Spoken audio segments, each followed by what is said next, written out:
Hello everyone, how are you people. क्या हाल है आप लोगों के भाई लोग। सबको मेरा नमस्कार। My name is Adarsh Rai and फटाफट जरा चैट में बता दो मेरी आवाज आ रही है क्या, वीडियो क्लियर है। यही दो चीजें पूछ रहा हूं अभी तो, इतना ही बस बता दो। अगर है तो हम सेशन आगे बढ़ाते। बहुत ही मजेदार से टॉपिक समझाने वाला हूं आज, जिसका नाम है ऑप्टिक्स। और अगर मैं क्वेश्चन की बात करूं नीट में, भाई साहब इससे 3 क्वेश्चन आने हैं, मान के चलो। तो यहाँ पे मैं ऑप्टिक्स का पार्ट 1 कंप्लीट कराऊंगा, फिर उसके बाद ऑप्टिक्स का पार्ट 2 होगा। दोनों में ही आपको बहुत सारी अमेजिंग टिप्स ट्रिक्स सब बताऊंगा। फटाफट क्वेश्चन सॉल्व करने के तरीके बताऊंगा, पीवाईक्यूज बताऊंगा। बहुत ही ज्यादा अमेजिंग चीज है Manya. Yes, we are just about to start the session.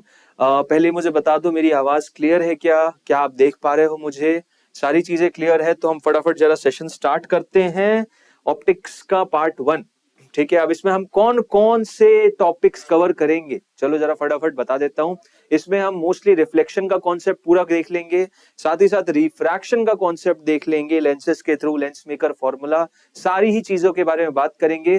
फिर उसके बाद नेक्स्ट सेशन में हम जाएंगे जहां पे हम प्रिज्म के बारे में बात करेंगे, इंस्ट्रूमेंट्स के बारे में बात करेंगे और पूरा का पूरा टॉपिक खत्म कर देंगे। फिर उसके बाद वेव ऑप्टिक्स पे जाएंगे। सो ओवरऑल ऑप्टिक्स पे आप एक्सपेक्ट कर सकते हो 2 से 3 सवाल आते ही हैं और आएंगे ही, और बहुत ही इजी सवाल आते हैं। सबसे ज्यादा इंपॉर्टेंट तो इसमें वैसे प्रिज्म हो जाता है, जो कि मैं सेशन 2 में क्लियर करवाऊंगा। प्रिज्म से रिलेटेड काफी सारे क्वेश्चंस मैं आप लोगों को करवाऊंगा और दिखाऊंगा। आपका जितना भी डर है ऑप्टिक्स को लेके पूरा का पूरा खत्म हो जाएगा अगर आपने 2 सेशन देख लिए तो मेरी पर्सनल एडवाइस आप लोगों के यही है, प्लीज इन सेशंस को देख लेना, एंड तक देखना। ज्यादा टाइम आपका मैं बिल्कुल यूज नहीं करूंगा। I know the value of your time. मुझे पता है कितना कीमती है वो समय, कितना ज्यादा इंपॉर्टेंट है अभी इस टाइम पे जब आप एग्जाम के लिए फाइनल लैप अपनी ले रहे हो। So don't worry, don't have any issues, एकदम पीस ऑफ माइंड के साथ बैठो, 1 घंटा मेरे साथ बैठो। अगर आपको आता है तो बहुत अच्छी बात है यार, रिवीजन हो जाएगा। अगर कुछ टॉपिक्स कुछ कॉन्सेप्ट छूट गए, थोड़ा बहुत कॉन्फिडेंस कम है, वो भी सब सही हो जाएगा। ठीक है, चलो बढ़िया, ओके ओके, चलो let's start with the session. बढ़िया। तो सबसे पहले यार पूरे टॉपिक में ये 3 चीजें समझना तो बहुत जरूरी है। पैरेलल, कन्वर्जेंट और डाइवर्जेंट बीम का कॉन्सेप्ट क्या होता है, क्योंकि इसके बाद ये आपको केसेस मिलेंगे, आपको कॉन्सेप्ट्स मिलेंगे, आपको क्वेश्चंस भी मिलेंगे। तो पैरेलल बीम तो आप सभी जानते हो, बचपन से पढ़ते आ रहे हो। डाइवर्जिंग और कन्वर्जिंग बीम का कुछ इस तरीके का हिसाब है कि आगे बढ़ते हुए अगर बीम्स के बीच में दूरी बढ़ती जा रही है तो वो कहलाता है डाइवर्जिंग बीम, और वही दूरी अगर कम होती जाती है तो वो कहलाता है कन्वर्जिंग बीम। नॉर्मली सोर्सेस के थ्रू, फिजिकल सोर्सेस के थ्रू हम जो बीम देखते हैं वो डाइवर्जिंग होती है। कन्वर्जिंग बीम क्रिएट करने के लिए हम लेंसेज का यूज करते हैं, या फिर हम किसी मिरर का, किसी एक रिफ्लेक्टिंग या रिफ्रैक्टिंग ऑब्जेक्ट का यूज करते हैं, और उसके बाद कन्वर्जिंग बीम का कॉन्सेप्ट आता है और कन्वर्जिंग बीम क्रिएट होती है। ठीक है, अब इनके बाद बात फिर आ जाती है 2 चीजों की। अब देखो यार, इमेज तो हम जानते हैं इमेज क्या क्या होती है। भाई इमेज होती है मेरी रियल, या इमेज होती है मेरी वर्चुअल, जानता हूं मैं बड़े अच्छे से। ऑब्जेक्ट भी रियल और वर्चुअल हो सकता है। कैसे, देखो, जब भी मैं मल्टीपल रिफ्लेक्शंस या मल्टीपल रिफ्रैक्शंस की बात करूंगा, मतलब मेरे पास एक मिरर ना होके 2 मिरर हो गए, एक सपोज लेंस हो गया, साथ ही साथ एक मिरर हो गया, या बीच में तुमने सपोज एक और लेंस ठूस दिया, तो यहाँ पे 2 बार रिफ्रैक्शन हो रहा है, फिर रिफ्लेक्शन हो रहा है। तो यहाँ पे हो सकता है कि ये आपके लिए एक ऑब्जेक्ट यहाँ रखा हुआ था, इसके फोकस और इसके फोकस और ऑप्टिकल सेंटर के बीच में, और इसकी जो इमेज बनी वो बन गई आपकी क्या, वो बन गई आपकी वर्चुअल। इसकी वर्चुअल इमेज बन गई, यहां पे बन गई। अभी वर्चुअल इमेज की हो सकता है वजह से इसके पास जो रेज आ रही हैं वो डाइवर्जिंग ना होगी, कन्वर्जिंग आ रही है। मतलब what I am just trying to say is कि इसने जो इमेज बनाई वो इसके लिए ऑब्जेक्ट बन जाएगी, और हो सकता है वो रेज जो है वो कन्वर्जिंग हो जाए। ठीक है, सो कन्वर्जिंग रेज में आपको ऑब्जेक्ट पीछे तो नहीं मिलता, ऑब्जेक्ट कहां मिलेगा, फिर ऑब्जेक्ट यहां मिलेगा। समझ रहे हो बात को। ये सिनेरियो देखेंगे हम क्वेश्चन के थ्रू, बट आपको एक केस यहां पे समझ में आना चाहिए कि वर्चुअल ऑब्जेक्ट और रियल ऑब्जेक्ट का डिफरेंस क्या है। वर्चुअल ऑब्जेक्ट वो जहां पे इंसिडेंट लाइट रे बिल्कुल मिल रही हैं, और वर्चुअल ऑब्जेक्ट क्या, वर्चुअल ऑब्जेक्ट जहां पे इंसिडेंट लाइट रे मीट नहीं हो रही बट अपीयर हो रही है मीट होते हुए। ठीक है, अपीयर हो रही है मीट होते हुए। ठीक है सर, बढ़िया। चलो आगे बात करते, फटाफट जरा लॉज ऑफ रिफ्लेक्शन देखते, बचपन से इसको इनके बारे में बात करते हुए हैं। लॉज ऑफ रिफ्लेक्शन बड़े सिंपल से 2 हैं। एक तो सबसे पहला इंसिडेंट रे, रिफ्लेक्टेड रे, और जो नॉर्मल बनता है उस सरफेस पे जो कि रिफ्लेक्ट कर रहा है वो हमेशा सेम प्लेन में होता है, वो हमेशा सेम प्लेन में होते हैं। और साथ ही साथ दूसरा वाला ये बोलता है कि भाई जो एंगल ऑफ रिफ्लेक्शन रहेगा वो एंगल ऑफ इंसिडेंस के बराबर रहेगा। सिंपल सी चीज, बड़ा सिंपल कॉन्सेप्ट है, angle of incidence angle of reflection के बराबर रहेगा। अब इन्हीं दो लॉ से देखो कितनी सारी अमेजिंग चीजें निकल के आती है, ठीक है। तो सबसे पहले चीज तो ये समझ लो भाई, इमेज की कुछ प्रॉपर्टीज क्या होती है। ऑब्जेक्ट यहां बना, इमेज यहां बनी, क्या क्या प्रॉपर्टीज रहेंगी सर? ऑब्जेक्ट मेरा रियल है तो इमेज मेरी क्या बनेगी? इमेज मेरी बनेगी वर्चुअल। अगर ऑब्जेक्ट मेरा वर्चुअल हो गया तो इमेज क्या बनेगी? इमेज बनेगी रियल। समझ में आया? उल्टा है पूरा हिसाब, अगर ये है ऑब्जेक्ट रियल तो ये बनेगी वर्चुअल, अगर ऑब्जेक्ट है वर्चुअल तो ये बनेगी रियल। चलो सर बढ़िया, समझ में आ गया। दूसरी चीज, जितनी दूरी ऑब्जेक्ट की मिरर से उतनी दूरी इमेज की भी मिरर से। समझ में आया? ओके सर, ये भी समझ में आ गया। दूसरा, इमेजेस जो होती हैं वो इन्वर्टेड बनती हैं, वो इन्वर्टेड बनती हैं, और इसीलिए आप देखोगे अपना बायां हाथ उठा के तो मिरर में दिखाई देगा आपका दाहिना हाथ, लेफ्ट का राइट हो जाता है। ये फंडा भी कहां होता है? ये फंडा होता है image formation by plane mirror में। ओके सर ठीक है। ये क्या लिखा हुआ है? ये बेसिकली आपको वही बताया गया है कि अगर मैं इसको एक्स एक्सिस ले लूं, इसको वाई ले लूं और जेड ले लूं, ये बाहर निकलता हुआ, जेड क्या है? ऐसे बाहर निकलता हुआ। तो एक्स पे अगर ऑब्जेक्ट माइनस किसी एक्स आई एम पे है, that is position of image with respect to the mirror. X I M क्या है? Position of the image with respect to the mirror along X axis. तो ये जो पोजीशन है वो position of object with respect to mirror का negative होगी, होनी भी चाहिए। ये नेगेटिव में है तो इसका पॉजिटिव करोगे तभी तो इमेज की लोकेशन आएगी। बिल्कुल सही बात है, तो ये चीज नेगेटिव होगी। वाई ऑफ इमेज क्या हो जाता है भाई? देखो ये जितनी दूरी पे उतनी दूरी पे, तो वाई में ऐसा कोई हिसाब नहीं होता। जेड में क्या होता है? जेड में भी कोई हिसाब नहीं होगा, अगर इधर है तो वहां पे भी इधर ही बनेगी, ठीक है। तो एक्स वाई जेड में बस एक्स में एक नेगेटिव का एलिमेंट आता है, वाई जेड में नहीं होगा। मतलब उसी डायरेक्शन में एक नेगेटिव का एस्पेक्ट आएगा जो कि परपेंडिकुलर है किसके? मिरर के। क्योंकि मिरर देखो, मिरर एक प्लेन ऑब्जेक्ट रहता है, प्लेन है मिरर। और मिरर किसके अलॉन्ग रखा है भाई? मिरर रखा है मेरा यहाँ पे, मिरर रखा हुआ है इन वाई जेड प्लेन। तो वाई जेड प्लेन में अगर मिरर रखा हुआ है तो इस प्लेन में तो कोई नेगेटिव का एस्पेक्ट नहीं है, आपके सामने है। जो उसके परपेंडिकुलर है एक्स, उसमें वो वैलिडिटी रहेगी, ठीक है। समझ गए? ओके। इसी को एक बार डिफरेंशिएट कर दो तो एक और मजे की बात समझ में आती है कि velocity of image with respect to mirror along X will be equal to negative of velocity of object with respect to mirror. समझ में आया? मतलब ये ऑब्जेक्ट अगर इधर जा रहा है, किधर जा रहा है? बाएं की तरफ, लेफ्ट की तरफ, तो इमेज कहां जाएगी? इमेज राइट की तरफ जाएगी, उधर जाएगी, ऑपोजिट डायरेक्शन में जाएगी। ऑब्जेक्ट टुवर्ड्स मिरर तो इमेज भी टुवर्ड्स मिरर। समझ में आया कि नहीं? बड़े सिंपल सी चीजें, सब पढ़ चुके हो आप लोग, बड़ा सिंपल सा, बस इसको डिफरेंशिएट करो, ये आंसर आ जाता है, ठीक है। ओके सर बढ़िया। एक बहुत मजेदार चीज बताता हूं, इसका क्वेश्चन आता है, इसमें आ जाता है आपका कि मिरर को अगर मैं वेलोसिटी दे दूं, समझ रहे हो बात को? अभी तक तो क्या किया तुमने, जो भी वेलोसिटीज थी वो ग्राउंड के फ्रेम से नहीं ली थी, किसकी फ्रेम से ली थी? मिरर की फ्रेम से ली थी। अब सपोज करो मैंने मिरर को ही मूव करा दिया। मैंने एक ऑब्जेक्ट है और ये ऑब्जेक्ट जा रहा है इधर 3 मीटर पर सेकेंड से, ठीक है सर बढ़िया। मिरर जो है, मिरर रेस्ट पे नहीं है, मिरर भी जा रहा है किधर? टुवर्ड्स राइट जा रहा है, मान लो 2 मीटर पर सेकेंड से। अब पूछ रहे हैं भाई इमेज की वेलोसिटी क्या होगी? इमेज की वेलोसिटी क्या होगी? अगर ये रेस्ट पे होता तो बोल देता 3 से इधर जा रहा है, 3 से इधर आएगा, 3 से बाएं दाएं की तरफ जा रहा है, ये 3 से इधर आ रहा है, तो दोनों बराबर होंगे एक नेगेटिव साइन के साथ, मतलब इसकी वेलोसिटी 3। लेकिन मिरर भी मूव हो रहा है, कैसे पता करोगे? ये फॉर्मुलेशन याद रख लेना, बस ये फॉर्मुलेशन याद रख लेना। देख लो तुम्हारे सामने किया है, जो VIM is equal to negative VOM था, उसमें बस एक फ्रेम डाल दिया मैंने, ग्राउंड फ्रेम, और देखो वही रिजल्ट आ गया। तो वहां से VMG velocity of mirror with respect to ground आ जाएगा, velocity of image with respect to ground plus velocity of object with respect to ground whole divided by 2, और देखो उससे आंसर आ जाएगा। तो क्या क्या है तुम्हारे पास? सर OG है, बिल्कुल 3 रख दो। MG भी है सर, 2 रख दो, यहां 2 रखना, यहां 3 रखना, VIG निकाल लेना, आंसर दे देना जो भी आंसर आएगा, ठीक है। याद रहेगा फॉर्मूला? बिल्कुल रहेगा, कोई डाउट नहीं है, फॉर्मूला याद नहीं होना चाहिए, ठीक है। ओके सर बढ़िया। आगे बताओ सर, बढ़िया ऐसी मजेदार कॉन्सेप्ट बताते रहो। ओके नेक्स्ट कॉन्सेप्ट आता है भाई, मिनिमम हाइट कितनी होनी चाहिए मिरर की ताकि मैं खुद को पूरा का पूरा देख सकूं। कई बार होता है यार, घरों में मिरर लगता है और हम देख ही नहीं पाते, हम मिरर में अपने आप को पूरा देख ही नहीं पाते। तो कितना बड़ा मिरर होना चाहिए ताकि मैं अपने आप को पूरा का पूरा साबुत देख सकूं? भाई सिंपल सी चीज है, जितनी हाइट है तुम्हारी उसके आधे का मिरर होना चाहिए, ठीक है। अगर ये लड़की यहाँ पे 2x + 2y हाइट की है तो मिनिमम लेंथ होनी चाहिए x + y, ठीक है। समझ गए? अल्टीमेटली देखो यार, उसकी आंखें, यहाँ पे उसकी आंखें अब उसकी आंखों को ये ऊपर की चोटी का ऊपर सबसे वाला बाल और अपनी जूतियों की सबसे नीचे वाली हील का पार्ट सब देखना है। तो यहां से एक रे डायग्राम इधर का ले लो, ये इधर बन जाता है, और यहां से इसका ले लो, तो ये जो हाइट है उसका डबल कर देना, 2x हो जाता है, 2y हो जाता है। सिंपल सा डेरिवेशन है। बट अगर आपको ये नहीं समझ में आ रहा तो आप इतना याद रख लो, अगर मैं h हाइट का हूं तो h/2 का ले लेना मिरर, पूरा का पूरा देख पाऊंगा। ठीक है, कोई दिक्कत नहीं, बहुत बढ़िया मान्य, एक नंबर, बहुत सही बहुत सही। चलो आओ, अब formation of images in combination of mirror देखते हैं। कॉम्बिनेशन ऑफ मिरर अगर रहेगा तो कितने इमेजेस फॉर्म होंगे, कितने इमेजेस फॉर्म होते हैं। चलो आओ, ठीक है, सिंपल सी चीज। तो सपोज करते हैं मिरर जो है वो किसी क्यू एंगल पे सिचुएटेड, मिरर जो है वो किसी क्यू एंगल पे सिचुएटेड। तो हमें क्या करना, 60/Q करना है। हमें क्या करना है, हमें 360/Q करना है।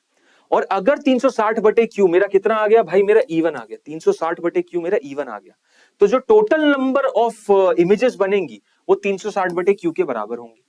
समझ रहे हो? और अगर वो ऑड आ गया तो उसमें से एक घटा देना, ये टोटल नंबर ऑफ इमेजेस रहेंगी। क्लियर है? ठीक है, समझ आ गई?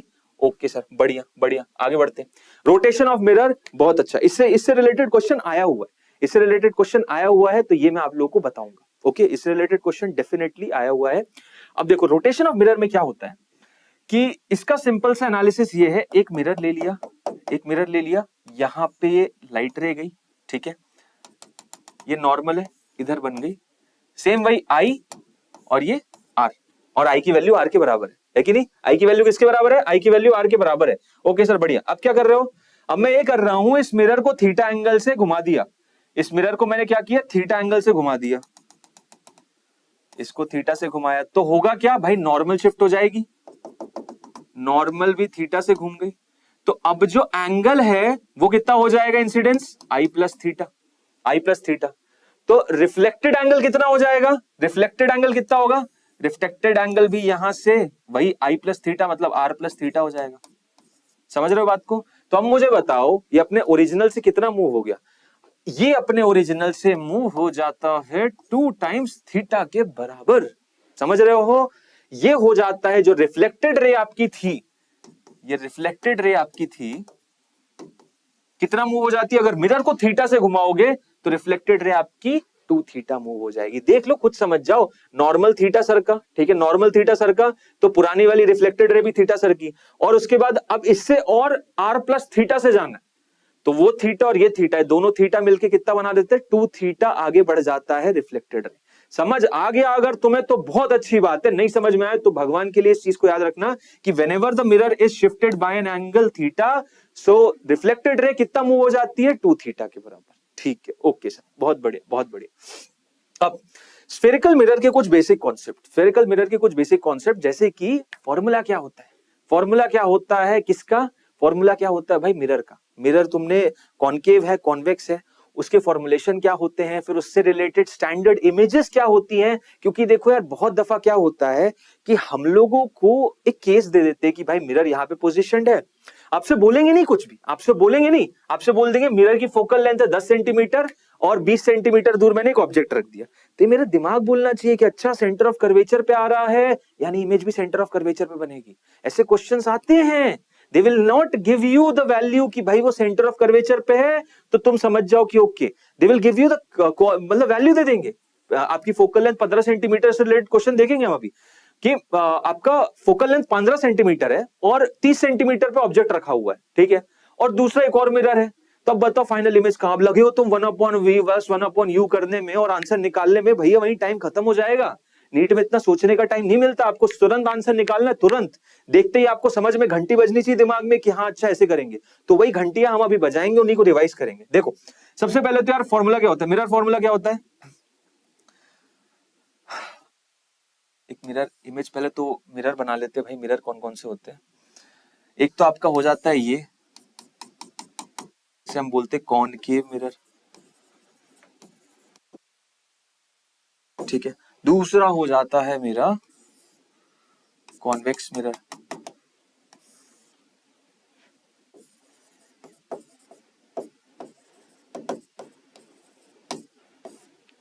ठीक है सर, बढ़िया बढ़िया बढ़िया, -v/u, ओके ओके ओके, ठीक है। सो जो मिरर फॉर्मूला होता है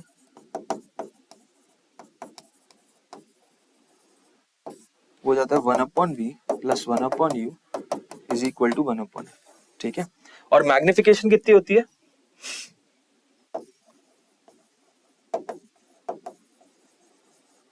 मैग्निफिकेशन हो जाती है m is equal to minus of v by u। ठीक, ओके सर, बड़ी ये मैग्निफिकेशन हो जाती है और ये हो जाता है आपका मिरर फॉर्मूला। अब इसी से और आगे की चीजें बताता हूं, इसी से और आगे की चीजें भी बताऊंगा, इसी से अब वेलोसिटी भी बताएंगे, उसके लिए इसको डिफरेंशिएट कर देंगे टाइम के साथ। उसके बाद फिर लेटरल वेलोसिटी बताएंगे कि ऊपर नीचे जा रही है, आगे पीछे जा रही है, तो कैसे आपका मोशन होगा, क्या वेलोसिटी से आप रिलेट कर सकते हो, उनके बारे में बात करेंगे। साथ ही साथ और भी बातें करेंगे, स्टैंडर्ड इमेजेस क्या होती हैं और क्वेश्चंस करेंगे। तो आओ, बहुत सारी चीजें करनी है। ठीक है, ये दोनों चीजें तो समझ में आई। अब जरा स्टैंडर्ड केसेस देख लो। तो सबसे स्टैंडर्ड केस, सबसे पहला वाला क्या होता है? सबसे पहला वाला स्टैंडर्ड केस तो भाई इन्फिनिटी पे रख दिया, और इन्फिनिटी पे रखा तो ऑब्जेक्ट इमेज कहां बन रही है? इमेज बन रही है आपकी फोकस पे, सिंपल सी चीज। दूसरा रख देता हूं कहां? भाई सेंटर ऑफ कर्वेचर और इन्फिनिटी के बीच में। ये इन्फिनिटी है, यहाँ पे सेंटर ऑफ कर्वेचर, यहां रख दिया ऑब्जेक्ट।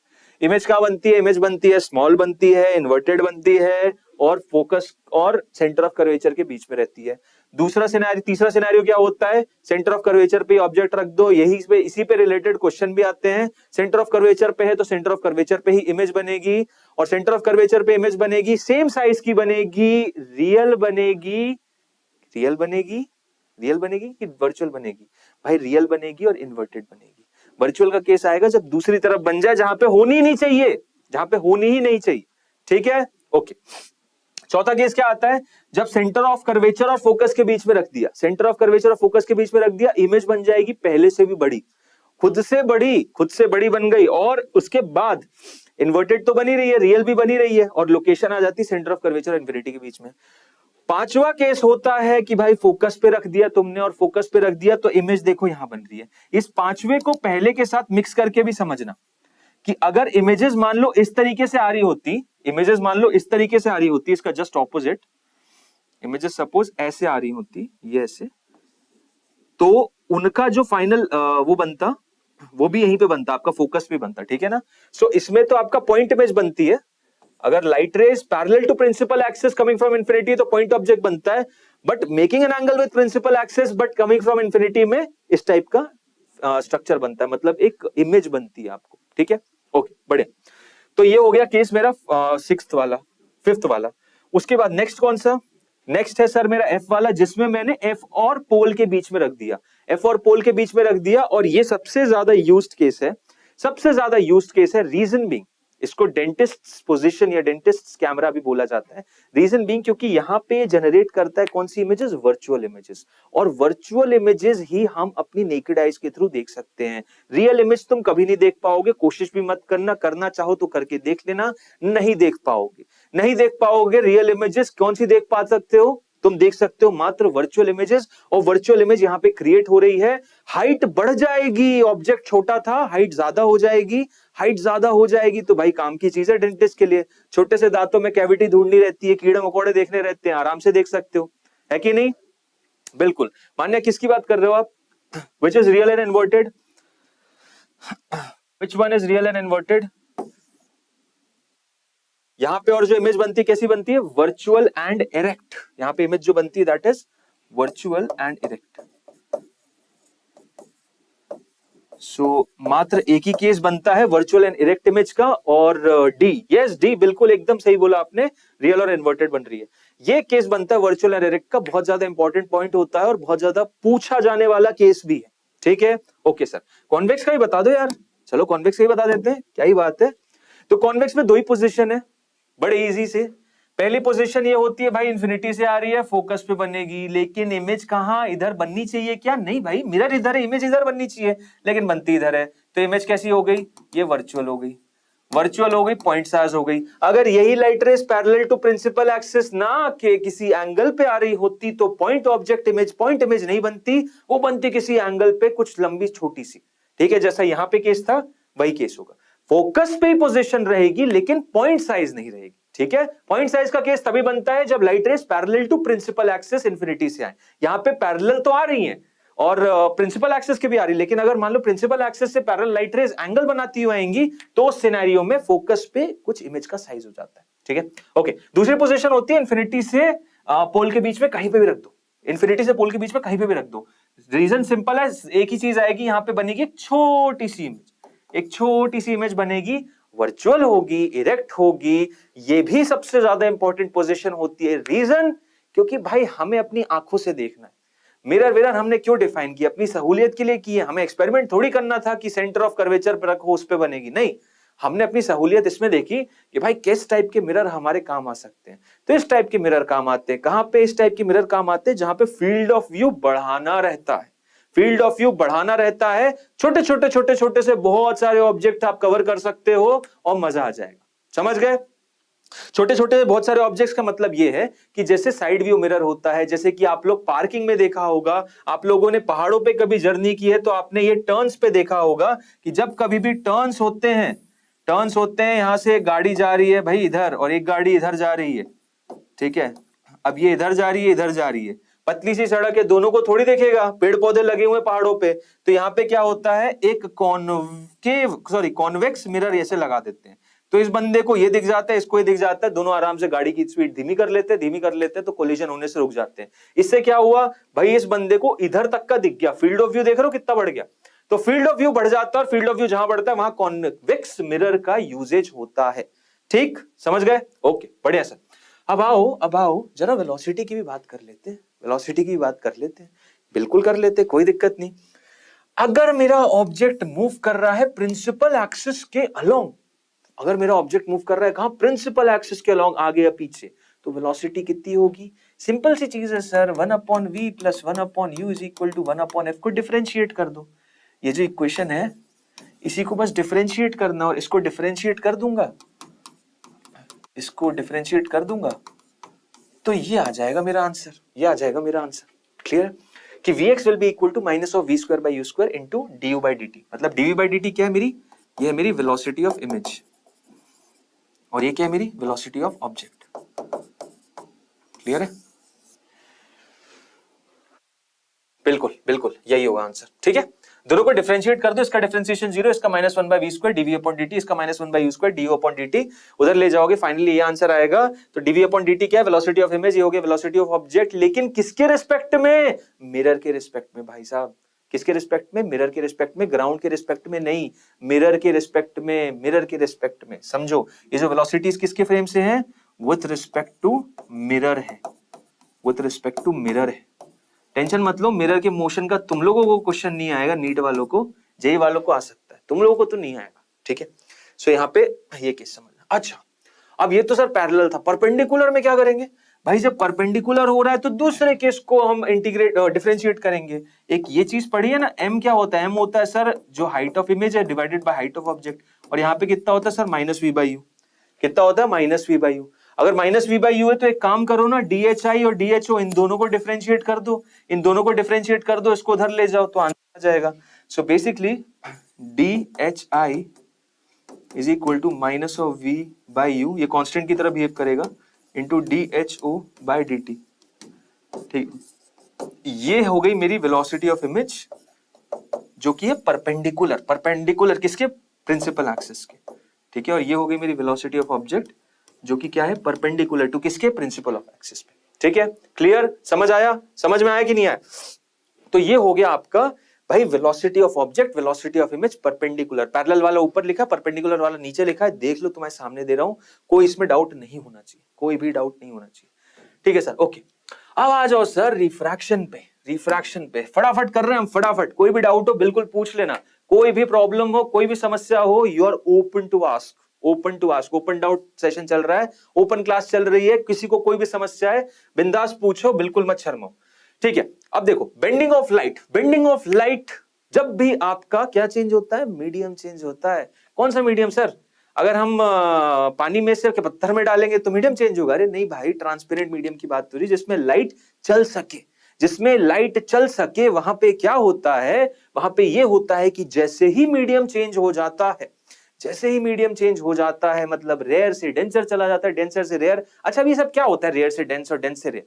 भाई देखो यार, सिंपल सी चीज है, तुम्हारा हाथ अगर तुम हवा में हिलाओ या पानी के अंदर हिलाओ, और उसी हाथ को मर्क्यूरी के अंदर हिलाओ, देखोगे हवा में इजी है, पानी में थोड़ा टफ हुआ, मर्क्यूरी में तो थोड़ी देर में ही थकान हो जाएगी, ठीक है। मुद्दे की बात यह है कि हमारे हाथ के मोशन में भी हमें एक रेजिस्टेंस फील होता है कि नहीं होता? बिल्कुल होता है। वैसे ही लाइट को ट्रैवल करने के लिए ट्रांसपेरेंट मीडिया में भी एक रेजिस्टेंस होता है, और उसी रेजिस्टेंस को हम जब क्वांटिफाई कर देते हैं, कॉन्सेप्ट आ जाता है रिफ्रैक्टिव इंडेक्स का। समझ में आया रिफ्रैक्टिव इंडेक्स का? तो रिफ्रैक्टिव इंडेक्स बेसिकली वो एक ऐसी चीज है जो कि ये दिखाती है भाई कि लाइट को भी चलने के लिए रास्ता ढंग से मिल रहा है कि नहीं मिल रहा। ओके, अब रास्ता मिल रहा है चलने के लिए, वो हमने रिफ्रैक्टिव इंडेक्स से डिफाइन कर दिया। अब दूसरी चीज देखा यह जाता है, क्योंकि लाइट की स्पीड इतनी ज्यादा है, 3 × 10⁸, 3 लाख किलोमीटर पर सेकेंड, गजब भाई, इतनी स्पीड किसी को मिल जाए तो क्या बात है। अब इस स्पीड से अगर लाइट चल रही है तो पता है होता क्या है, जैसी सडन चेंज इन वेलोसिटी आती है ना, जैसी सडन चेंज इन वेलोसिटी आती है तो एक डायरेक्शन का चेंज आ जाता है। मतलब बेसिकली जैसे एक लाइट को बीम मानोगे, जैसे मान लो लाइट पूरी की पूरी बीम ऐसे चलती आ रही है, ठीक है, लाइट ऐसे पूरी की पूरी बीम चलती आ रही है, यहाँ पे ऐसा था और यहाँ पे ऐसा। अब हुआ क्या, ये वाली जो बीम थी ना, ये वाली जो बीम थी, इसको सबसे पहले मीडियम चेंज मिल गया, यहाँ μ1 है, यहाँ μ2 है, यहाँ सबसे पहले उसको मीडियम चेंज मिल गया। जैसे सबसे पहले मीडियम चेंज हुआ, वो चेंज हो जाता है, वो चेंज होता है तो भाई इसको झक मार के चेंज होना ही पड़ता है, क्योंकि इसकी स्पीड क्या हो गई, इसकी स्पीड कम हो गई, इसकी स्पीड क्या है, इसकी स्पीड तो अभी भी उतनी ही है, और इसी चक्कर में एक बेंडिंग जनरेट हो जाती है, और वही ओवरऑल रिजल्ट तुम देखते हो कि बेंडिंग ऑफ लाइट होता है। क्लियर है, समझ आया? सो बेसिकली ये बेंडिंग ऑफ लाइट का जो कॉन्सेप्ट है उसी को हम समझ रहे हैं, और इसी को रिफ्रैक्शन भी बोलते हैं, ठीक है। तो आई थिंक आप लोगों को थोड़ा सा एक आइडिया मिला होगा कि रिफ्रैक्शन का रीजन क्या होता है। नॉर्मली हम नहीं पढ़ाते, बट आपको पता होना चाहिए, आपको पता होना चाहिए कि रिफ्रैक्शन का कोर रीजन क्या है। अब आओ समझते हैं होता कैसे है और इसके पीछे लॉजिक क्या है। तो देखो, सबसे पहले तो रिफ्रैक्टिव इंडेक्स जान लो। रिफ्रैक्टिव इंडेक्स होता है inversely proportional to the speed of light in that particular medium. मतलब कि अगर मैं μ1:μ2 बोल रहा हूं तो वो हो जाएगा speed of light in 2 divided by speed of light in 1। Okay, क्योंकि भाई स्पीड ज्यादा मतलब रिफ्रैक्टिव इंडेक्स कम है, रेजिस्टेंस कम होगा तभी तो स्पीड ज्यादा होगी, सिंपल सी चीज है। तो nu is inversely proportional to velocity, nu1 is inversely proportional to v1, nu1:nu2 will be equal to v2:v1, simple सा फैक्ट, कोई इसमें दिक्कत नहीं। तो अगर मैं speed of light in vacuum बोलूं तो उसमें रेजिस्टेंस कितना, 0 होता है? नहीं, उसका रेजिस्टेंस 1 मानते हैं, उसका रेजिस्टेंस क्या मानते हैं, 1 मानते हैं, ठीक है। सो न्यू अगर किसी मीडियम का है, तो उसको क्या कर सकते हैं हम, divided by new of free space या वैक्यूम बोल सकते हैं, ठीक है। और न्यू वैक्यूम कितना है, 1 है, तो वो जाएगा speed of light in vacuum divided by speed of light in medium. Speed of light in vacuum बच्चे को पता है, सी होती है कितनी, 3 × 10⁸, उसको लिख दो, आप बता सकते हो। अब यहां से आते हैं, बात करते हैं कि होता क्या है जब भी मीडियम चेंज होता है। मीडियम चेंज होता है तो बस सिंपल सी चीज है यार, आपका टुवर्ड्स द नॉर्मल जाता है या फिर अवे फ्रॉम द नॉर्मल जाता है, ठीक है। अगर मान लो मैंने एक डेंसर मीडियम लिया है, एक रेयर मीडियम लिया, रेयर मीडियम से डेंसर मीडियम में घुस रही है लाइट रे, तो क्या होगा भाई, रेयर से डेंसर घुस रही है, तो इस चीज को ऐसे याद रखना तुम कि इस लाइट रे की मम्मी कौन है, इस लाइट रे की मम्मी हो जाती है नॉर्मल, और जब भी वो रेयर टू डेंसर जाएगा तो मम्मी की तरफ जाएगा, और जब भी डेंसर टू रेयर जाएगा मम्मी से दूर जाएगा। तो यहाँ पे टुवर्ड्स द नॉर्मल होती है जब भी रेयर टू डेंसर आते हैं, और यहाँ पे अवे फ्रॉम द नॉर्मल होती है जब भी रेयर टू डेंसर जाते हैं, ठीक है। यहाँ पे एक बहुत अमेजिंग सा केस होता है जो कि आने वाली 3-4 स्लाइड में ही हम करेंगे, जो कि कहलाता है TIR का। यहीं पे होता है, कब होता है, जब रेयर टू डेंसर मीडियम में लाइट रे जाती है, जबकि TIR होने की संभावना होती है, और जिसकी वजह से मेरे भाइयों और बहनों आप आज की डेट में 5G स्पीड एक्सपीरियंस भी कर पा रहे हो। ऑप्टिकल फाइबर नहीं होता तो ना अंबानी आता, ना जियो लॉन्च होता, और ना मार्केट में इतने सस्ते प्लान्स मिलते, ठीक है। सो इसके बारे में अभी हम बात करेंगे आने वाली स्लाइड में। चलो आओ सबसे पहले जरा लॉज ऑफ रिफ्रैक्शन को भी देख लेते हैं। तो लॉज ऑफ रिफ्रैक्शन सिंपल से हैं, बड़े दो ही है सिंपल। पहला वाला तो लॉ ऑफ रिफ्लेक्शन से ही मैच करता है कि भाई इंसिडेंट रे, रिफ्रैक्टेड रे नॉर्मल सेम प्लेन में होनी चाहिए। ओके, हमने मान लिया, क्वेश्चन भी नहीं कर रहे। दूसरा क्या है, दूसरा ये है कि जो बेसिकली इसको साइन लॉ भी बोलते हैं। अब ये यहाँ पे क्या हो जाता है, Snell's law, sorry sine law नहीं, स्नेल्स लॉ, कि अगर इंसिडेंट रे आ रही है एक सपोज मीडियम से जो कि है m1 नहीं भाई μ1, m1 नहीं μ1, और किस में जा रही है, μ2 में। किस में जा रही है, μ2 में। एक लाइट रे nu1 से nu2 में जा रही है। ओके, nu1 से nu2 में जा रही है। nu1 में जब जा रही थी उसने नॉर्मल के साथ एंगल बना लिया i। nu1 में जब जा रही थी उसने नॉर्मल के साथ एंगल बना लिया कितना, i, और जब nu2 में गई तो उसने एंगल बनाया कितना, r। तो ये सिंपल सा फैक्ट ये है कि nu1 into sin i, या फिर इसको ऐसे बहुत सिंपल और बताता हूं, और सिंपल इसको कैसे याद रखना है, nu i into sin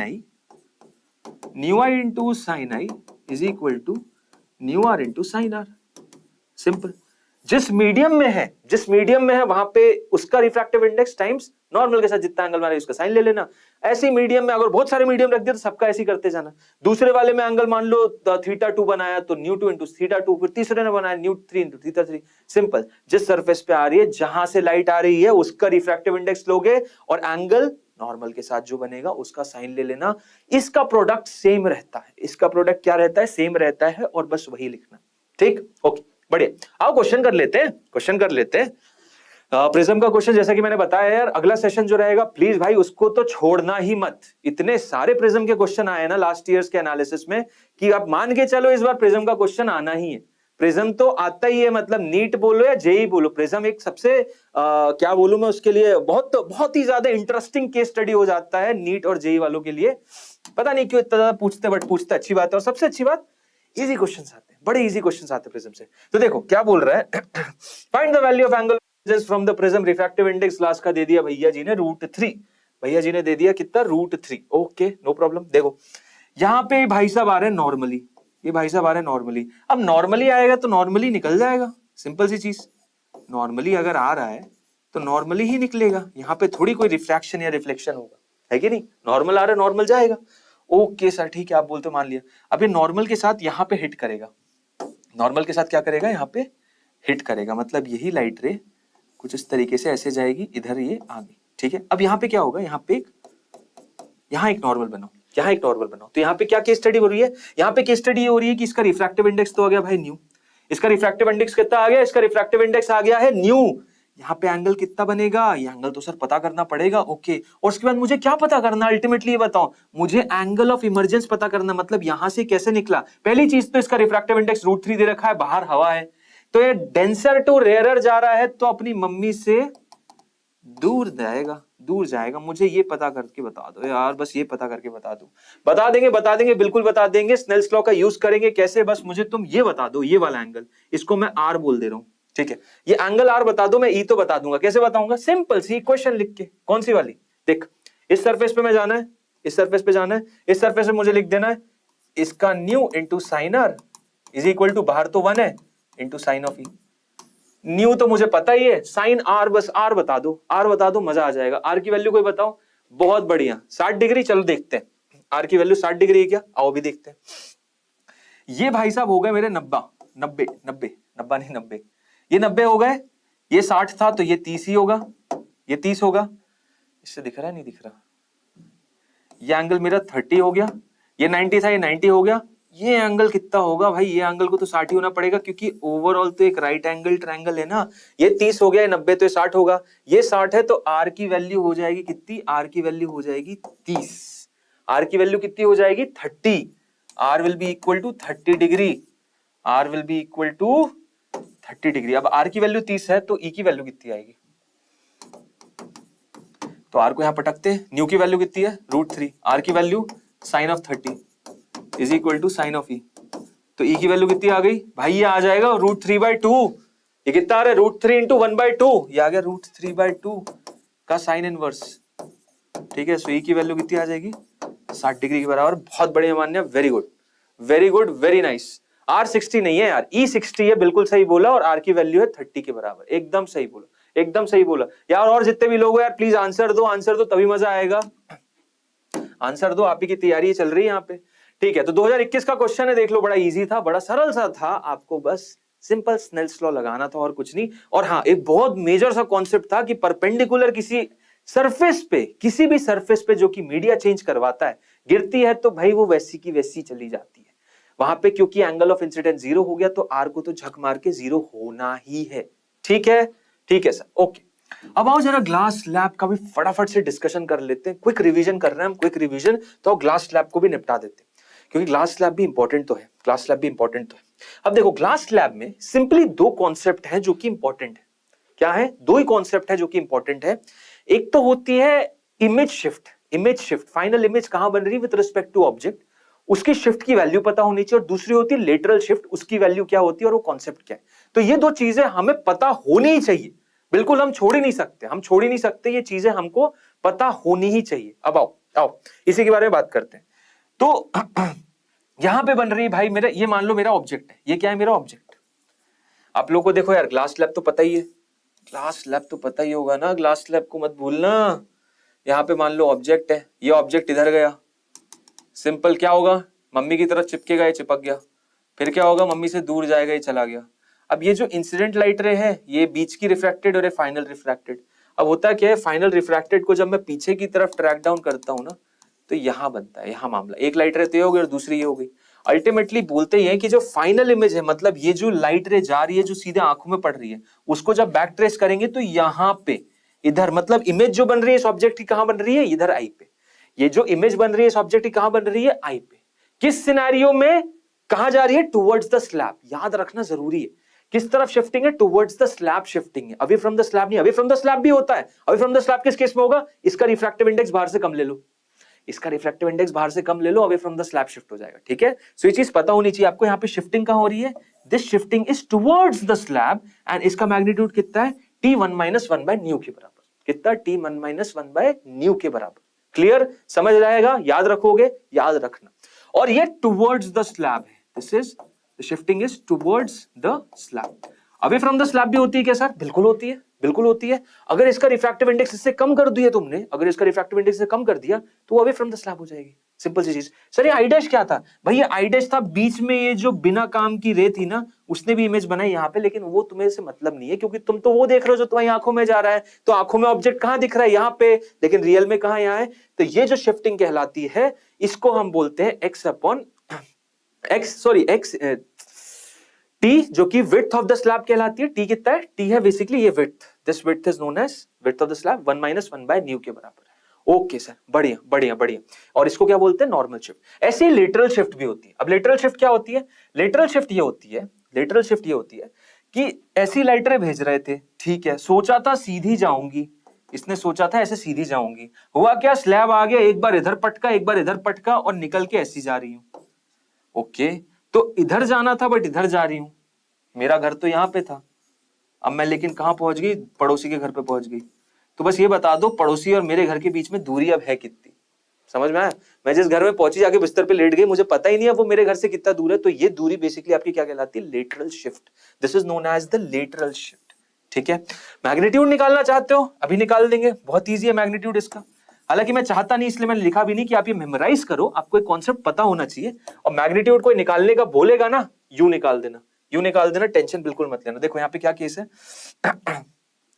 ये विड्थ टी दी हुई है, ये विड्थ तो टी दी हुई है, ओके बढ़िया चीज, ये विड्थ आपने टी दे दी, तो क्या मैं इसकी लंबाई बता सकता हूं, बिल्कुल बता सकता हूं। और यहां से एक परपेंडिकुलर जोड़ दिया मैंने ऐसा, ये मैंने परपेंडिकुलर जोड़ दिया। तो एक काम करो, इसको तो पहले एक्स बोल दो, इसको एक्स बोल दिया और इसको डी बोल देंगे, ठीक है, इसको एक्स बोल दिया, इसको डी बोल देंगे। ये विड्थ मुझे पता है कितनी है, ये विड्थ है मेरी टी के बराबर। ओके, अब एक काम करो, ऐसा कुछ लो आर के साथ जिसमें एक्स और टी इन्वॉल्व हो जाए, ऐसा कुछ लो आर के साथ जिसमें एक्स और टी इन्वॉल्व हो जाए। क्या ले सकते हो भाई, इसमें कॉस आर ले सकता हूं, तो बस ले लो, cos of R will be equal to X upon T. So X की वैल्यू कितनी आ जाएगी, एक्स की वैल्यू हो जाएगी टी टाइम्स,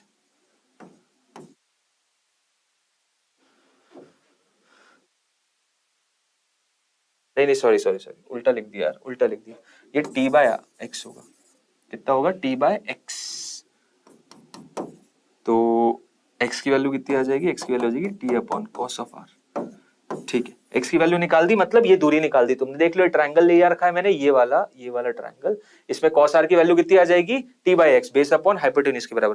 अब x निकाल दिया, तो अब इस राइट एंगल ट्रायंगल पे वापस आ जाओ। इस राइट एंगल ट्रायंगल में ये हाइपोटेन्यूज की तरह काम करेगा। मुझे क्या निकालना है, ये निकालना है, मुझे क्या निकालना है, ये निकालना है। तो cos of i minus r ये वाली लेंथ होगी और sine of i minus r ये वाली लेंथ होगी। मतलब जो मेरी लेटरल डिस्प्लेसमेंट है, that is going to be x sine of i minus r। Simple. अब x की वैल्यू वहां से यहां ठूस दो, देखो आंसर आ गया t into sine of i minus r divided by cos of r। अब याद करोगे क्या यार, कितना याद रखोगे, हर चीज याद करने की थोड़ी होती है, समझना भी जरूरी होता है। समझ लिया हमने, समझ लिया कि नहीं समझा, कैसे निकाला मैंने, ऐसे ही निकालना है, सिंपल सी चीज, इसी तरीके से निकाल दोगे आंसर आ जाएगा, क्लियर कट हिसाब, कोई दिक्कत ही नहीं। ठीक ठीक, समझ आया। तो ऐसे ही मैं निकाल सकता हूं, बिल्कुल भी परेशान होने की जरूरत नहीं है, हर चीज रटना नहीं चाहिए, तो इसको हम याद नहीं रखेंगे, लेकिन आप समझ जरूर लेंगे कि लेटरल शिफ्ट निकाली कैसे जाती है, और लेटरल शिफ्ट पहली बात तो होती क्या है ये भी पता होना जरूरी है। ओके सर, बढ़िया, समझ आ गया। आगे बताओ, आगे नेक्स्ट चीज पे नेक्स्ट चीज पे अब आते हैं टीआईआर के कॉन्सेप्ट पे। टीआईआर जैसा कि बताया था भाई, टीआईआर का कॉन्सेप्ट क्या होता है? गुड यार जयती, वेरी नाइस वेरी नाइस, बहुत बढ़िया यार, आपका कॉन्सेप्ट एक्सप्लेनेशन ही करना है हमको। ओके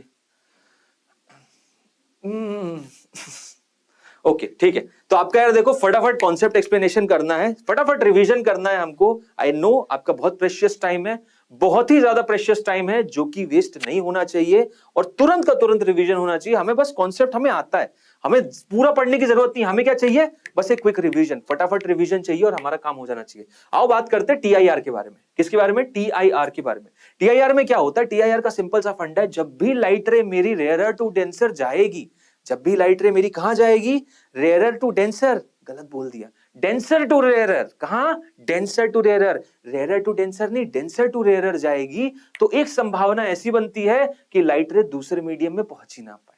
समझ रहे हो? आओ बताता हूं, देखो कैसे होता है। यहां पे मान लो सोर्स है, यहां पे क्या है? सोर्स है। ओके, यहां पे सोर्स है, यहां से एक लाइट रे गई ऐसे और ये निकल गई।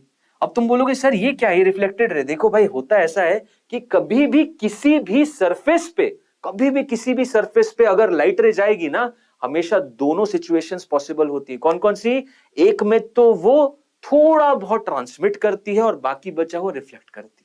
तो रिफ्लेक्शन ट्रांसमिशन दोनों ही होता है हर सरफेस पे। इवन मैं मिरर्स की बात करूं, अगर मैं मिरर्स की बात करूं, एक प्लेन मिरर भी लूंगा और तुम बोलोगे सर मिरर में ऐसा होता है क्या? बिल्कुल होता है। मिरर में भी एक पर्टिकुलर पोर्शन ही रिफ्लेक्ट होता है और बाकी सब अब्सॉर्ब या ट्रांसमिट हो जाता है। ट्रांसमिट तो नहीं होता हालांकि, लेकिन अब्सॉर्ब कर लेता है। और यही बहुत बड़ा रीजन है कि हम ऑप्टिकल फाइबर यूज करते हैं भाई लोगों। किसके लिए? जो कि टीआईआर पे कॉन्सेप्ट बेस्ड है। हम प्लेन मिरर्स लगा के क्यों नहीं सिग्नल भेजते? क्योंकि रिफ्लेक्शन में लॉस हो जाता है एनर्जी का, इंटेंसिटी का, लाइट का। ठीक है, समझ आ रहा है आप लोगों को? तो जब कभी भी किसी सरफेस पे अगर मैं रिफ्रैक्शन की भी बात करूं ना, तो कुछ एक परसेंटेज ही आपका रिफ्रैक्ट होता है, थोड़ा बहुत रिफ्लेक्ट भी होता है। ठीक है सर, ओके, यहाँ पे थोड़ा बहुत रिफ्लेक्ट हुआ मान लिया, थोड़ा और एंगल बढ़ाया तो मैंने देखा कि आप देखो यहाँ पे देखने वाली चीज क्या है? देखने वाली चीज बेसिकली ये है कि मेरा जब इस पर्टिकुलर पॉइंट पे ग्रीन ब्लू, ये रहा मेरा, जब इस पर्टिकुलर पॉइंट पे एंगल ऑफ इंसिडेंस इतना था तो मेरा एंगल ऑफ रिफ्रैक्शन इतना हो गया। ठीक है, थोड़ा एंगल ऑफ इंसिडेंस और बढ़ाया तो एंगल ऑफ रिफ्रैक्शन और बढ़ गया। ओके, और एक पॉइंट ऐसा आया जब मैंने एंगल ऑफ इंसिडेंस को थीटा सी के बराबर ले लिया, और जैसे ही मैंने थीटा सी के बराबर लिया, क्या हो गया कि भाई वो पूरा का पूरा जो रिफ्रैक्टेड रे थी वो ग्रेज करते हुए निकल गई भाई साहब। मतलब दूसरे साइड पे तो गई नहीं, रिफ्रैक्टेड हुआ ही नहीं। और फाइनली थोड़ा सा जैसे एंगल बढ़ा दिया ना मैंने, जैसे थोड़ा सा एंगल बढ़ा दिया यहाँ पे, पूरी की पूरी लाइट रे बाहर आ जाएगी। किसमें आ जाएगी? उसी मीडियम में टीआईआर हो जाएगा। अब इस पर्टिकुलर सिनेरियो में होता क्या है कि इस कॉन्सेप्ट के अकॉर्डिंग आपने जैसे ही एंगल क्रिटिकल एंगल से ज्यादा लिया ना, पूरी की पूरी लाइट की इंटेंसिटी ट्रांसमिट हो जाती है, बिल्कुल भी इंटेंसिटी अब्सॉर्ब नहीं करता, जो कि एक रिफ्लेक्शन के सिनेरियो में होता है।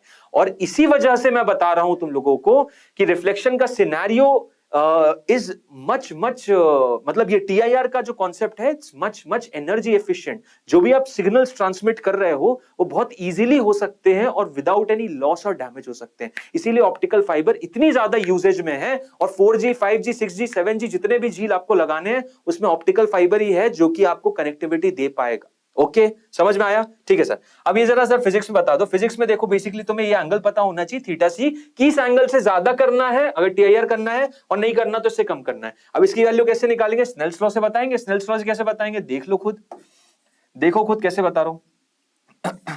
यहां पे एंगल कितना है? थीटा सी। तो यहाँ पे जो आपका मीडियम 1 हो गया ना, ये मीडियम 1 है तो इसका रिफ्रैक्टिव इंडेक्स न्यू 1 मान लेते हैं। ये मीडियम 2 है, इसका रिफ्रैक्टिव इंडेक्स न्यू 2 मान लेते हैं। Simple, nu 1 into sine of theta C will be equal to nu 2। अब क्या होता है क्रिटिकल एंगल पे? क्रिटिकल एंगल पे लाइट रे ग्रेज करती हुई निकलती है, चिपक के निकलती है, तो ये हो जाएगा sine of 90 degree. Okay sir, बढ़िया। तो साइन थीटा सी की वैल्यू कितनी आ गई? साइन थीटा सी आ गया भाई साहब mu 2 upon mu 1। Okay, so theta C कितना आ गया? Sine inverse mu 2 upon mu 1। ठीक है, क्लियर है? समझ आया? देखो यार, जितने भी लोग सेशन देख रहे हैं ना, एक बहुत अच्छी इंपॉर्टेंट न्यूज मेरे ध्यान से एकदम निकल गया, आपको बताना था। हम बहुत ही जल्द एक ऐसी चीज लाने वाले हैं आप लोगों के लिए, और बस वो स्पेसिफिकली नीट 2023 के लिए, क्या है वो चीज है जिसको आप देख लोगे ना तो श्योर शॉट बता रहा हूं 55 से 60% का पेपर आपको वही मिल जाएगा। लिखित में दे रहा हूं, गारंटी के साथ। नहीं होगा तो मेरे को पेपर देने के बाद भले आ जाना। 55 से 60% का पेपर आपको मिल जाएगा। वो सीरीज हम रन करने वाले हैं बस 1-2 दिन में, ठीक है। आपको तुरंत उसके बारे में डिटेल्स मिल जाएंगी, सारी इंफॉर्मेशन मिल जाएगी इसी चैनल पे। That is going to be the series which is just going to be the copy, जो कि नीट में क्वेश्चन आ रहे हैं उसी पे। और ये मैं नहीं बोल रहा हूं, ये श्री चैतन्य का एक्सपीरियंस बोल रहा है। श्री चैतन्य के इतने 38 सालों का एक्सपीरियंस रैंक निकालने का, यार मजाक थोड़ी है यार। जितने भी आप AIPMT के गवर्नमेंट कॉलेजेस देखोगे, जितने बच्चे हैं 1/4 श्री चैतन्य के, किसके? श्री चैतन्य के। तो बहुत इंपॉर्टेंट, बहुत बड़ी बात होती है। ये रिजल्ट ही इतना ज्यादा बोलता है कि मुझे कुछ बोलने की जरूरत ही नहीं है। तो आप आंख बंद कर भी भरोसा कर सकते हो कि यहां जो आपको टेस्ट्स क्रिएट होकर मिल रहे हैं वो एकदम एक्यूरेट होंगे। और मैं कोई बहुत बड़ा फिगर भी नहीं बोल रहा, आई एम जस्ट सेइंग 60% और होगा। 60% of the paper you can actually match from this particular scale. और बाकी के आइडिया तो आपको डेफिनेटली मिलेंगे। तो प्लीज यार इस जो सीरीज हम रन करेंगे प्रेडिक्शन पेपर की, उसको आप बिल्कुल देखना। बहुत इंपॉर्टेंट सा कॉन्सेप्ट है, ठीक है। सो ये आगे मेरी थीटा सी की वैल्यू, अगर ये मान लो एयर है तो न्यू1 की वैल्यू 1 रख देना, तो theta C equals to sine inverse न्यू2 हो जाता है, ठीक। ओके सर, समझ आ गया, बढ़िया। Okay, about totally reflecting prism. Totally reflecting prism, totally reflecting prism क्या है? तो ये बेसिकली क्या है, कुछ एप्लीकेशंस है किसके? TIR के। जिसमें क्या होता है कि आप एक पर्टिकुलर एंगल पे, ये 90 डिग्री पे रहता है, यहाँ फेंकते हो तो फाइनली वो TIR हो जाता है और इस तरीके से निकलता है, ठीक है। ये कॉन्सेप्ट रहता है, ये भी एक कॉन्सेप्ट रहता है। सो TIR के कुछ एप्लीकेशंस है। देन नेक्स्ट है आपका एक पर्टिकुलर सोर्स का पानी के अंदर रहना या फिश का पानी के अंदर रहना, ठीक है। तो फिश पानी के अंदर है, कितने रीजन में लोग देख सकते हैं? तो भाई इस रीजन में जितने भी लोग आएंगे वही इस फिश को देख सकते हैं। जितने भी इस सर्कल के अंदर आते हैं उसी फिश को देख सकते हैं। उसके बाद जो लाइट रे होती है वो क्या होती है? ग्रेस करके निकल जाती है। इवन अगर तुम इसकी जगह, फिश की जगह एक लाइट सोर्स भी रखते हो, एक लाइट सोर्स भी रखते हो इधर यहाँ पे, ठीक है, तो लाइट सोर्स भी बस इतने रीजन को ही इल्यूमिनेट करता है मात्र। और मतलब यही बस लाइट बाहर आती है, क्योंकि इसके बाद जो लाइट है वो क्या हो जाती है? अंदर ही अंदर TIR हो जाती है, तो बाहर नहीं निकल पाती। क्लियर है? सो ये जो रेडियस होता है इसको आपको याद रखना जरूरी है। रेडियस जो होता है बेसिकली कितना हो जाता है? R/H is equal to tan of IC। तो R की वैल्यू कितनी हो जाती है? H इंटू tan IC के बराबर, ठीक है। जहां पे IC क्या है? IC आपका क्रिटिकल एंगल। ओके, अगर मैं एरिया की बात कर लूंगा तो भाई पाई R स्क्वायर करना है, खत्म बात।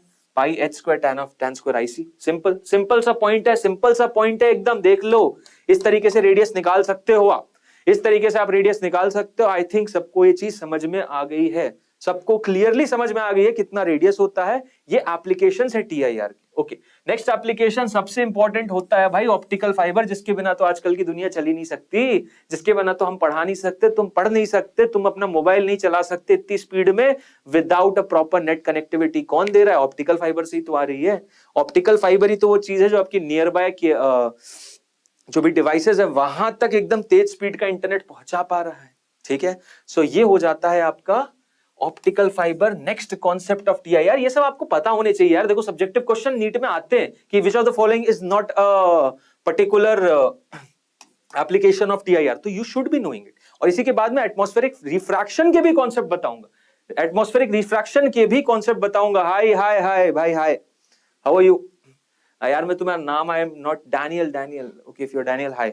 ओके, चलो optical fibre. Now let's see this question over here. NEET 2019 का क्वेश्चन है, फटाफट बताओ जरा, फटाफट। जिसको आंसर है प्लीज बताओ क्या है आंसर इसका, क्या है answer? Pick the wrong answer in the context with rainbow. Okay, rainbow का कॉन्सेप्ट आ गया। रेनबो कैसे बनता है? Rainbow is also a particular application of TIR। TIR होता है रेनबो में, TIR होता है वो रेनबो में। अरे यार, thank you so much bro, thank you thank you so much for your warm and loving words. चलो देखो, रेनबो का फॉर्मेशन देखते हैं। रेनबो का फॉर्मेशन कैसे होता है? रेनबो का फॉर्मेशन देखो, पहली बात तो क्या होता है, पूरा बताऊंगा, पूरा सब कुछ बताऊंगा, ठीक है। ये एक पानी की ड्रॉप मानो, बहुत बड़ी बना दी, लेकिन मान लो बहुत बड़ी ड्रॉप तो नहीं है, छोटी सी ड्रॉप है, लेकिन मान लो।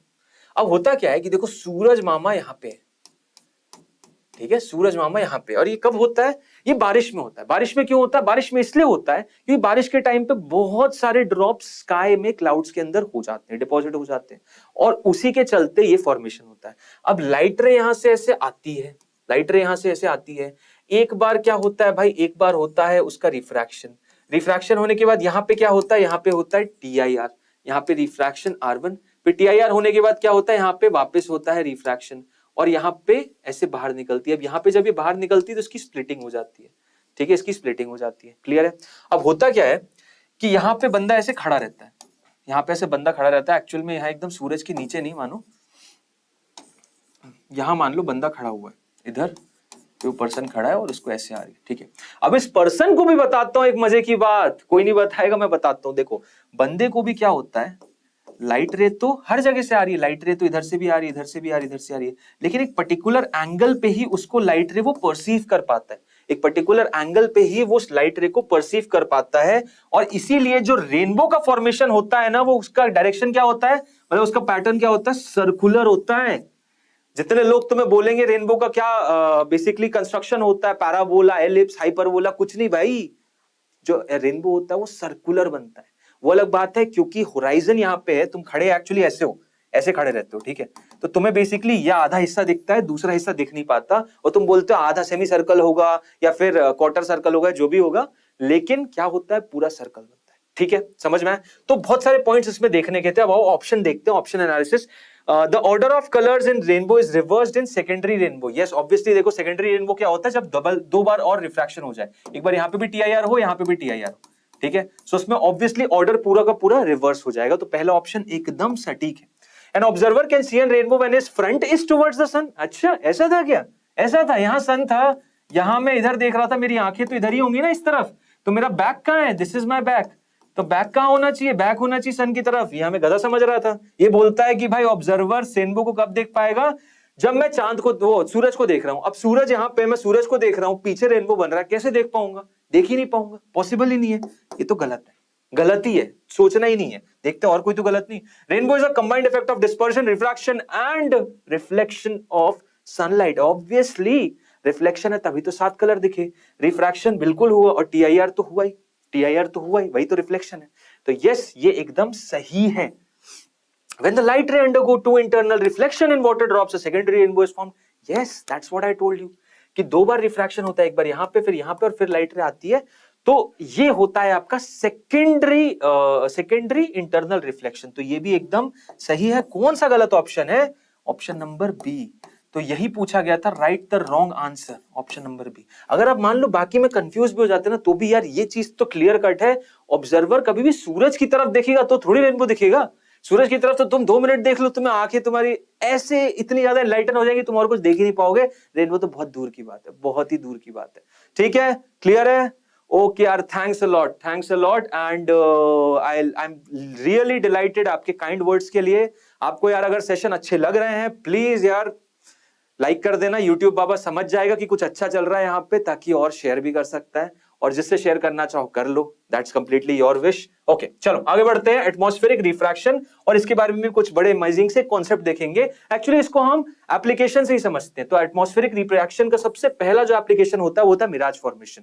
ठीक है, मिराज फॉर्मेशन बोलो तो एक तरीके का एटमॉस्फेरिक रिफ्रैक्शन है, जहां पे हवा के तापमान के अंतर की वजह से वो आपका रिफ्रैक्टिव इंडेक्स चेंज हो जाता है, और उसकी वजह से आपका रिफ्रैक्शन होने लगता है। समझ रहे हो बात को? तो होता क्या है, मिराज है लूमिंग इफेक्ट। ये बेसिकली देखो लूमिंग इफेक्ट है, जहां पे हमें पेड़ पूरा का पूरा उल्टा दिख रहा है। दूसरे मिराज इफेक्ट में क्या होता है, मिराज इफेक्ट में जो नॉर्मल, ये तो हम सड़क पे भी देख सकते हैं, जब आप हाईवे पे जाओ, अभी एकदम गर्मियों का सीजन आ गया है, गर्मियों का सीजन आने ही वाला है, आप बिंदास देख सकते हो कि मिराज इफेक्ट क्या होता है। सड़क पे जाना, एकदम चटकती हुई धूप में, गाड़ी पे, बाइक पे, जिस पे भी जाना हो, दूर देखना, जब भी आप सड़क को देखोगे तो बेसिकली आपको थोड़ा सा एक ब्लरी सा इफेक्ट दिखेगा, जो कि एक पानी की वेव्स जैसा पैटर्न देता है। वो होता है रिफ्रैक्टिव इंडेक्स के चेंजेस की वजह से। और क्यों होता है? Because of the sudden increase and decrement in the temperature. Okay, so इसी इफेक्ट को क्या बोलते हैं? मिराज इफेक्ट भी बोलते हैं, लूमिंग इफेक्ट। देन नेक्स्ट आपका, आप अर्ली सनराइज और लेट सनसेट देखते हो, किसकी वजह से देख पाते हो? ये देखते हो आप एटमॉस्फेरिक रिफ्रैक्शन की वजह से। क्लियर है? देखो इसका मैकेनिज्म मुझे बहुत अच्छे से पता, आप लोगों को आता है। मैं बस उस कॉन्सेप्ट वाइज से बता रहा हूं कि सब्जेक्टिव क्वेश्चन आए तो आप उसको देख पाओ, आपको यह समझ में आना चाहिए कि हाँ ये एटमॉस्फेरिक रिफ्रैक्शन है कि नहीं। ठीक है सर, बढ़िया। साथ ही साथ जो ब्लिंकिंग ऑफ स्टार होती है, क्या वो एटमॉस्फेरिक रिफ्रैक्शन है? नहीं, वो एटमॉस्फेरिक रिफ्रैक्शन नहीं है। ब्लिंकिंग ऑफ स्टार, मेरे से बहुत स्टूडेंट्स पूछते हैं sir blinking of star atmospheric refraction है? नहीं भाई नहीं। ब्लिंकिंग ऑफ स्टार बेसिकली होता है changes, sudden changes in the atmosphere, because of that कभी वो बहुत ज्यादा लाइट दिखती है, कभी कम लाइट दिखती है, वो ब्लिंकिंग इफेक्ट है। लेकिन स्टार की ओरिजिनल पोजीशन से स्टार का थोड़ा अलग हटके दिखना, वो कहलाता है क्या? That obviously is a atmospheric refraction concept. ठीक है, मतलब स्टार है यहां पे लेकिन दिख यहां, मतलब स्टार बेसिकली है यहां पे लेकिन वो रास्ते में इतनी बार रिफ्रैक्ट होते होते होते मेरे पास आया कि फाइनली मैंने ड्रॉ किया तो भाई यहां पे स्टार दिखा।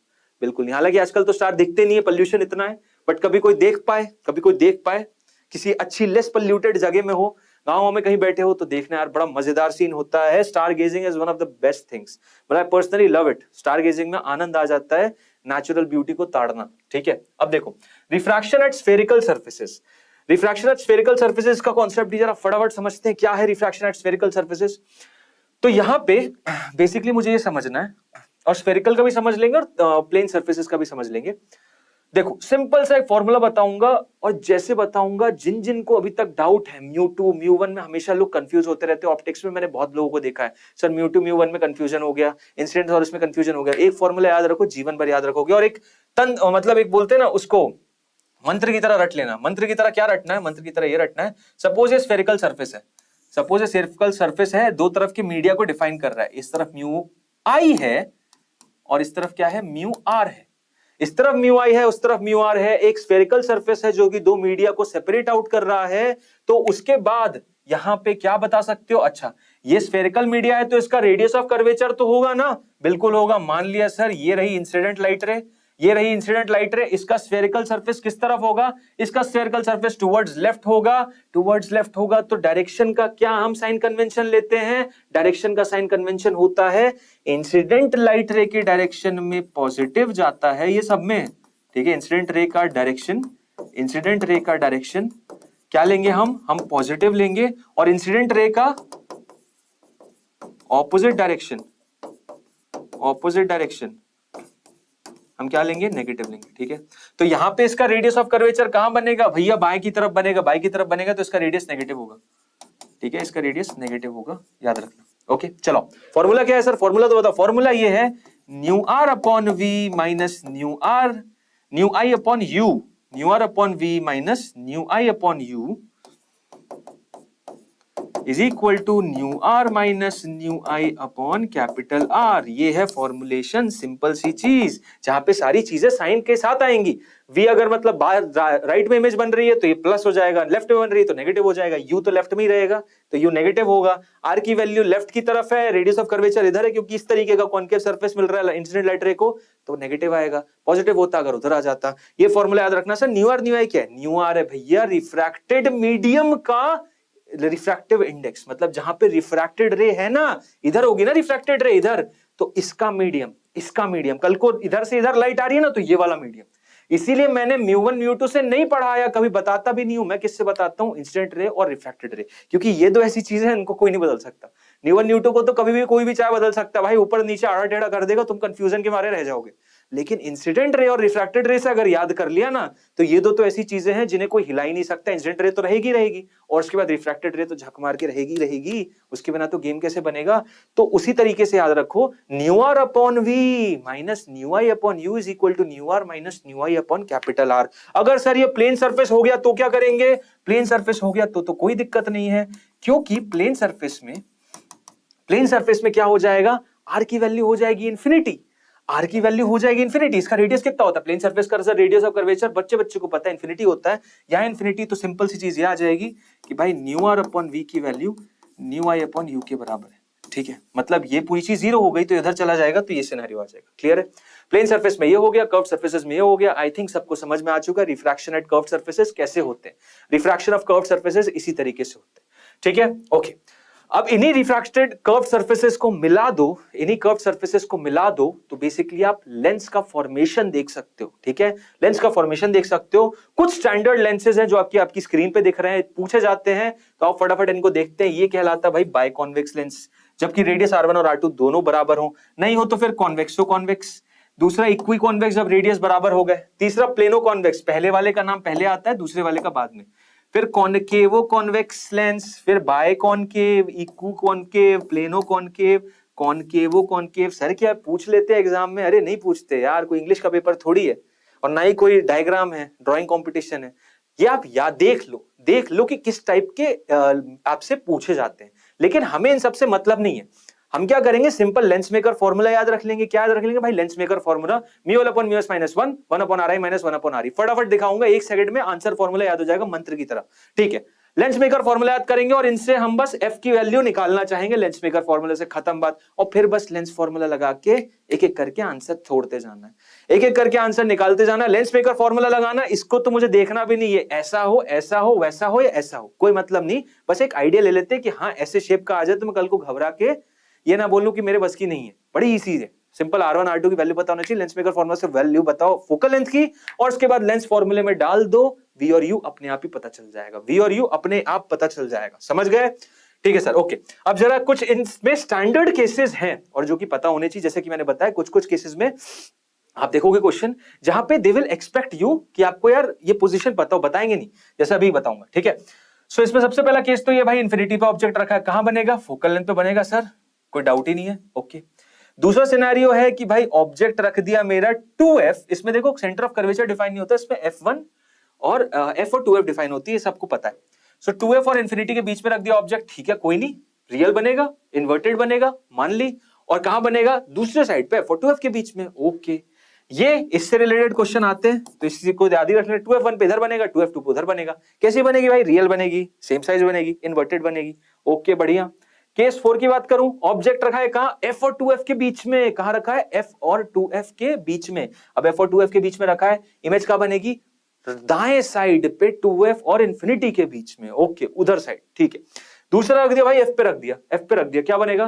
f पे रख दिया, इंफिनिटी पे बनेगा, लेकिन पैरेलल टू x एक्सिस नहीं बनेगा। देख लो ऐसा जा रहा है, और इसी को इसके साथ समझने की कोशिश करना। मतलब लाइट रे भी इस तरीके से आएंगी ना, तो पॉइंट इमेज नहीं बनने वाली। कैसी बनेगी? एक पर्टिकुलर इमेज बनेगी, भले छोटी साइज की लेकिन बनेगी जरूर, भले छोटी साइज की लेकिन बनेगी जरूर। ठीक है, क्लियर है? ओके सर, बढ़िया। साथ ही साथ केस 6 जो है कि ऑब्जेक्ट को f और o के बीच में रख दिया। कहां रख दिया? ऑप्टिकल सेंटर और f के बीच में रख दिया। ओके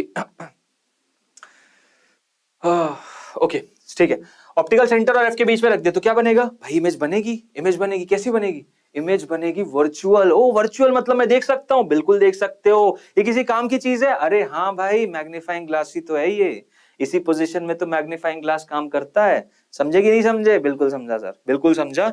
इसी सिनेरियो में मेरा मैग्नीफाइंग ग्लास काम करता है, वो वर्चुअल इमेज बनाता है, तभी तो मैं देख पाता हूं। और इमेज कैसी बन रही है? बड़ी बन रही है, देख सकते हो, बड़ी बन रही है इमेज। बड़ी बन रही कि नहीं बन रही? हाँ जी, वर्चुअल बन रही है, इसलिए मेरी आंखें उसको देख सकती है, रियल इमेज को मेरी आंखें परसीव नहीं कर सकती। ठीक, ओके, बढ़िया भाई, बहुत सही। चलो आप लेंस मेकर फॉर्मूला बताओ सर, लेंस मेकर फॉर्मूला बताओ, फिर मजा आएगा। तो लेंस मेकर फॉर्मूला बेसिकली देखो, सिंपल सा एक स्टेटमेंट याद रखना है और कुछ नहीं। सिंपल सा स्टेटमेंट ये है, काले से नहीं येलो से लिखते हैं, ठीक है। सिंपल सा स्टेटमेंट ये है, mu L upon mu S minus 1 upon R आई माइनस 1 अपॉन आर ई। अब तुम लोग बोलोगे ये क्या लिख दिया सर, ये फॉर्मूला तो हमने देखा ही नहीं, ये सब क्या है? Mu L, mu S, R I, R E. Simple सी चीज है, सबस्क्रिप्ट तुम्हें रटने में काम आएगी कि किसकी बात कर रहा हूं। जैसे म्यू एल यहां पे है refractive index of lens, simple, L से लेंस, सबस्क्रिप्ट एल। एस क्या है? एस है सर सराउंडिंग, तो ये हो गया refractive index of surrounding, simple. Okay sir, are आई क्या है? आर आई हो गया भैया रेडियस ऑफ कर्वेचर, वो तो समझ में आ रहा है, लेकिन किसका? इंसिडेंट लाइट वाला, मतलब इंसिडेंट सरफेस का। रेडियस ऑफ इंसिडेंट सरफेस, किसका? Incident surface. और ये क्या है? आर ई, आर ई है तुम्हारा radius of refract emergent surface. कौन सा? एमर्जेंट सरफेस, मतलब फाइनली लाइट रे जहां से निकलेगी ना उसका, ठीक है, एमर्जेंट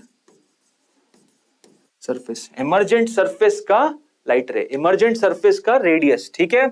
ओके सर, इसका निकाल के बताओगे क्या? अभी बता देता हूँ। साइन सहित लेना सारी चीजें, साइन सहित लेना सारी की सारी चीजें। चलो एक केस बताता हूँ तुम्हें, एक काम करते हैं, इसका और इसका कंपेयर करके बताता हूँ तुम्हें, ठीक है। इन दोनों का कंपेयर करके बताता हूँ। यहाँ पे मान लेते हैं इसका रेडियस ऑफ कर्वेचर, इसका रेडियस ऑफ कर्वेचर की वैल्यू आ रही है, ठीक है, इसका भी। अब लेकिन ये आर कैसा है तो देखो बताता हूँ। ये इनिशियल सरफेस जो है, इनिशियल सरफेस जो है, इस इनिशियल सरफेस का रेडियस कितना हो जाएगा भाई? ये तो इन्फिनिटी होगा, कोई डाउट ही नहीं। इसका कितना हो जाएगा? बाएं की तरफ होगा। किस तरफ होगा? क्योंकि देख लो सर्कल इधर बना रहे हैं ना बाएं की तरफ, तो ये माइनस आर होगा, क्योंकि लाइट रे इधर से आ रही, मान लिया ये इंसिडेंट रे। यहां पे क्या हो जाएगा? इसकी बात करूंगा तो ये प्लस आर होगा, ये प्लस आर होगा, और इसकी बात करूंगा तो ये माइनस आर होगा, क्योंकि लाइट रे यहां से आ रही है, ठीक है सर। दोनों का जरा फोकल लेंथ बताने की कोशिश करते हैं। जिस जिसको आंसर आ जाए प्लीज बताना। मान्य बताओ इसका आंसर कितना हो जाएगा? दोनों को कंपेयर कर रहा हूं मैं, दोनों को क्या कर रहा हूं? कंपेयर कर रहा हूं, उसको देखते हैं। चलो इसका केस में क्या हो जाएगा? 1/f की value mu L upon mu S. Lens का क्या है सर? न्यू है। बाहर एयर क्या है? हाँ बाहर एयर ले लेते हैं। तुम न्यू एल कितना हो जाएगा सर? न्यू, लेंस का न्यू है, डिवाइडेड बाय बाहर का सराउंडिंग मीडियम, सर वो तो 1 है, -1, ठीक है बिल्कुल। New L upon mu S, -1 कर दिया, न्यू बाय 1 हो गया, म्यू बाय 1 हो गया, बिल्कुल सही बात, बहुत अच्छी बात है। उसके बाद 1 अपॉन आर आई, आर आई क्या है? ये रहा भैया मेरा इंसिडेंट सरफेस, ये है मेरा इंसिडेंट सरफेस जहां पे इंसिडेंट लाइट रे आ रही है। कितना है? Infinity. -1 upon R E, R E ये रहा, कितना है? बाएं की तरफ रेडियस जा रहा है, नेगेटिव आर लूंगा, ये ले लिया माइनस आर। देखो ये नेगेटिव इसको पॉजिटिव कर देगा, यहाँ न्यू बाय 1 बचा, तो एफ की वैल्यू देख भाई कितनी आई? एफ की वैल्यू आ जाएगी आर अपॉन न्यू -1। क्या बात है, क्या बात है, निकाल दिया यार आंसर तुमने, तो निकाल दिया आंसर, वेरी गुड। इसकी भी बताओ जरा, इसका कितना आ जाएगा? सेम चीज इस पे भी करते हैं। इसका रिफ्रैक्टिव इंडेक्स न्यू, बाहर का 1, ओके कोई नहीं सर। तो यहाँ पे आ जाएगा 1 upon F is equal to mu L upon mu S. Mu L lens का न्यू है, सराउंडिंग का 1 है, -1, okay. 1 upon R I, I कितना है? इसका रेडियस ऑफ कर्वेचर। ये तो सर्कल इधर बना रहा है सर इंसिडेंट लाइट रे की तरफ, यहां से एंटर होगा तो ऐसे मेजर करेंगे, क्योंकि मेजर तो करते ऑप्टिकल सेंटर से ही है, कोई डाउट मत रखना। मेजर कहां से करते हैं? ऑप्टिकल सेंटर से। तो आर इधर आ जाएगा, तो 1 upon plus R, 1 upon plus R minus 1 upon इसका रेडियस इधर बाएं में मेजर होगा, तो उल्टा जाओगे तो माइनस आर। ये नेगेटिव नेगेटिव पॉजिटिव, ये हो जाएगा 2/r, 2 इससे मल्टीप्लाई होगा तो f की वैल्यू कितनी हो जाएगी? r upon 2 into new -1। कुछ समझ में आया मेरे भाई? कुछ समझ में आया? क्या है ये f1 और f2 में रिलेशन क्या है? ये मैंने तुमसे नीट का क्वेश्चन ही पूछ लिया एक, समझ रहे हो? इनके बीच में रिलेशन पूछा था एक साल में, एक पर्टिकुलर ईयर में, मुझे याद नहीं 15 या 16 का है। ये दोनों केसेस के बीच में F1 F2 का रिलेशन पूछा था, बताओ ना क्या आ रहा है आंसर? ये r अपॉन न्यू -1 या r अपॉन 2 न्यू -1, मतलब इसका आधा है ये, इसका आधा है ये। F2 is equal to F1/2, F2 is equal to इसका फोकल लेंथ इसका जस्ट आधा है। तो सर फोकल लेंथ कम है तो मतलब ये बुरा है क्या? नहीं भाई, फोकल लेंथ कम है मतलब पावर ज्यादा है, ये ज्यादा स्ट्रॉन्ग है, कम है। फोकल लेंथ छोटे होने का ये मतलब नहीं है कतई कि वो कम पावरफुल हो गया। फोकल लेंथ कम मतलब पावर बहुत ज्यादा है, पावर बहुत ज्यादा है, समझ रहे हो? तो एक पर्टिकुलर क्वेश्चन ही कर लिया हमने नीट का। देख लो F1 और F2 के बीच में रिलेशन, F1 की वैल्यू कितनी आ रही है? F1 की वैल्यू आ रही है 2 टाइम्स F2, F2 ज्यादा है, मतलब F2 कम है, F2 का फोकल लेंथ कम है, F1 का ज्यादा है, ठीक है। सो आई थिंक ये पूरा एनालिसिस आपको समझ में आ चुका है लेंस मेकर फॉर्मूला का। आओ तो फटाफट यार जरा एक क्वेश्चन करके बताओ ना, ये क्वेश्चन करके बताओ, देखो आनंद आ जाएगा। लेंस मेकर फॉर्मूले पे बेस्ड है क्वेश्चन, बताओ फटाफट, मैं देख रहा हूं आंसर। गुड, मान्य, समझ में आया, वेरी नाइस वेरी नाइस। चलो इसका आंसर भी बता दो यार, जितने भी लोग देख रहे हैं आंसर बताने की कोशिश करो, ठीक है। क्या बोल रहा है क्वेश्चन? 2021 का क्वेश्चन है, देख लो। अ पॉइंट ऑब्जेक्ट प्लेस कर दिया eight a distance 60 centimetre, 60 centimetre दूर एक पॉइंट ऑब्जेक्ट को रख दिया, किससे? कॉन्वेक्स लेंस से, ओके, यहां रख दिया ऑब्जेक्ट, ठीक है। और भाई उसकी फोकल लेंथ दे दी 30। अब देखो यहां पे थी चतुराई तुम्हारी समझने की, क्या चतुराई? कि अगर इसकी फोकल लेंथ 30 है तो यहां आ जाएगा F1, और ये पॉइंट तो भाई 2F है, ये हमसे खेल रहा था। 2F पे रखा है इसने ऑब्जेक्ट, कहां बनेगी इमेज? कहां बनेगी इमेज भाई? अब तो हम वैसे ही बता देंगे, इधर बनेगी। अगर ये 2F1 है, ये F1 था, तो ये हो जाएगा 2F2, ये हो जाएगा मेरा F2, ओके बढ़िया। तो ये रही मेरी इमेज की पोजीशन। तो इमेज कहां बन रही है भाई लोगों? इमेज बन रही है यहाँ पे। क्या बात है सर, क्या बात है, देखते ही बता दिया। और ऐसे ही देखते आप लोगों को भी समझना है, लेंस फॉर्मूला मत लगाना, बहुत पीछे रह जाओगे। नीट का एग्जाम है ही नहीं फॉर्मूला वाला, मतलब फॉर्मूला वाला तो है लेकिन इतने ज्यादा तुम रिगरसली फॉर्मूला लगा लगा के सॉल्व करोगे, समय निकल जाएगा यार। समय ही तो मेन की चीज है, देख के तुरंत आंसर आना चाहिए, यही होता है एक डॉक्टर। नर्व्स बता दो देखते ही। चलो देखो 60 सेंटीमीटर पे ऑब्जेक्ट रखा है, 30 पे तुमने फोकल लेंथ दी थी, यहां बन गई पहली इमेज। ओके बढ़िया। और क्या बोल रहा है, अभी तो हमने क्वेश्चन ही नहीं पढ़ा। If a plane mirror were put perpendicular to the principal axis, मतलब यहां पे एक प्लेन मिरर भी रख दिया। ओके कोई दिक्कत नहीं।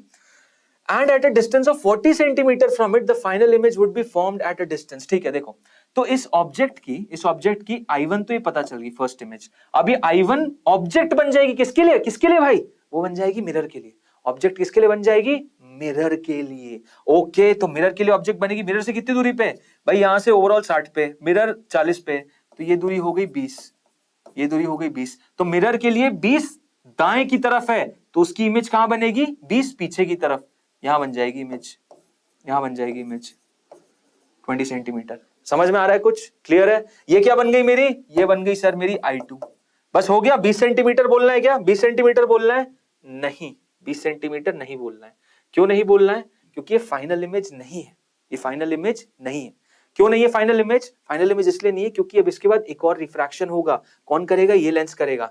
तो अब इस लेंस के लिए ये हो गया ऑब्जेक्ट, ये I2 क्या बनेगा, ये ऑब्जेक्ट बनेगा। इसकी दूरी कितनी रह गई, 20 सेंटीमीटर। और कहां है भाई, देखो ये लाइट रे अब ऐसी आएंगी, ये हो जाएगा लाइट रे का डायरेक्शन।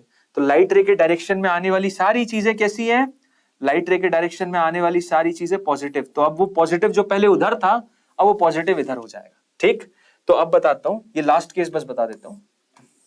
ये तुम्हारा फाइनल रिफ्रैक्शन का पहले R1 होगा, फिर मिरर होगा, फिर R2 होगा।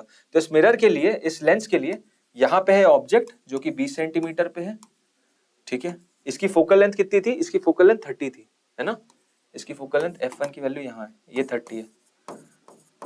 और ये लाइट रे, ये ऑब्जेक्ट है। ठीक है, ये ऑब्जेक्ट है, जो फाइनल इसने इमेज I2 बनाई, ये ऑब्जेक्ट बना। अब इसकी बता दो पोजीशन, फाइनल इमेज की v की वैल्यू कितनी होगी, बस इसकी वैल्यू बताना है, आंसर आ जाएगा। So 1/v minus 1/u is equal to 1। ठीक है, यही होता है ना मेरा lens formula, 1/v minus 1/u is equal to 1/f ही तो होता है। होता है कि नहीं होता, बिल्कुल होता है सर, बिल्कुल यही होता है। 1/v minus 1/u equals to 1/f।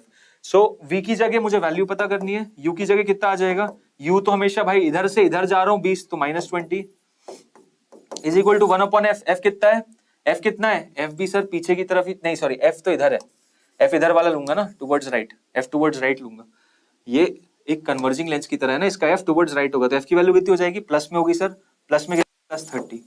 ठीक है, ये पॉजिटिव हो जाएगा, उधर जाएगा negative. So 1/v will be equal to 1/30 minus 1/20। Clear है, 1/30 माइनस 1/20। तो ये कितना आ रहा है, -10/30 इंटू 20। क्लियर है, ये इससे जाएगा 60, आंसर आ गया। कुछ एरर की है क्या हमने,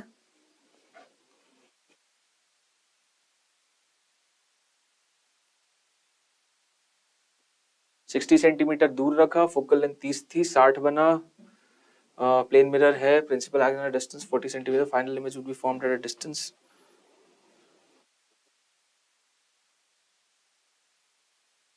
it would be a virtual image.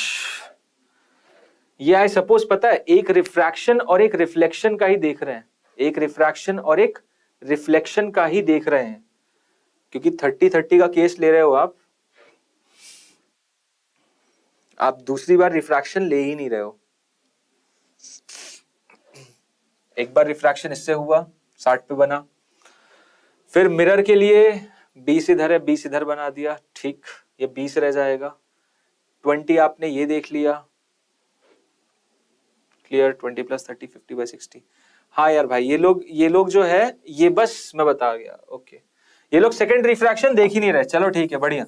कैसे समझ में आया, मेरे को कायदे में लिखना चाहिए था, क्वेश्चन बनाने वाले की एरर है। इस क्वेश्चन में उसको बताना चाहिए था कि वो बस एक रिफ्रैक्शन और एक रिफ्लेक्शन को ही देख रहा है, क्योंकि ऑप्शन सी उस तरीके के। ठीक है, क्या देख रहा है, बस वो एक रिफ्लेक्शन और एक रिफ्रैक्शन और एक रिफ्लेक्शन देख रहा है। इसके थ्रू जो हुआ रिफ्रैक्शन, फिर इसके थ्रू जो हुआ रिफ्लेक्शन, बस समाप्त वहीं पे। तो इमेज कहां बन रही है, इमेज कहां बन रही है, इमेज बन रही है यहाँ पे। दिस इज द इमेज, कहां है, टुवर्ड्स राइट। ठीक है। तो 20 सेंटीमीटर फ्रॉम द लेंस ए और डी। अब ये बता दो it would be a virtual image, it would be a real image. अभी बता देते हैं, कोई दिक्कत नहीं सर। देखो ये जो ऑब्जेक्ट है उसकी इमेज यहां बन रही थी, तो अब इसके लिए क्या केस हो गया था, ये वर्चुअल ऑब्जेक्ट बन गया था मिरर के लिए। तो वर्चुअल ऑब्जेक्ट की क्या बनाएगा, रियल इमेज। वर्चुअल ऑब्जेक्ट की क्या बनाएगा, ये रियल इमेज बनाएगा। तो यहाँ पे क्या बनेगी, एक रियल इमेज। कौन सा, ऑप्शन नंबर ए।